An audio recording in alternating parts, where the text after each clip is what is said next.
સમાચાર ભાવનગરથી જ્યાં ઉપરવાસમાં વરસાદથી જળાશયોમાં નવા નીરની આવક થઈ રહી છે।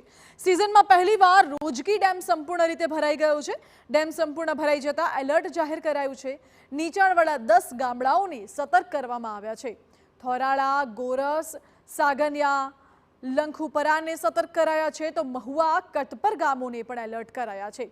રોજકી ડેમ સંપૂર્ણ ભરાતા ખેડૂતોમાં ખુશીનો માહોલ જોવા મળી રહ્યો છે। નિકોલ ગામે બનેલી નિકોલ બંધ પણ સંપૂર્ણ રીતે ભરાઈ ગયું છે। મહત્વનું છે કે ઉપરવાસમાં સારા વરસાદના કારણે ડેમમાં નવા નીર આવ્યા અને સિઝનમાં પહેલીવાર રોજકી ડેમ સંપૂર્ણ રીતે ભરાયો છે। સાથે જ નીચાણવાળા અનેક ગામોને એલર્ટ કરવામાં આવ્યા છે। વિવિધ જળાશયોમાં નવા નીરની આવક થઈ રહી છે અને જળાશયો હાલ તો ભરાતા ગમે ત્યારે છલકાઈ શકે તેવી પરિસ્થિતિ છે।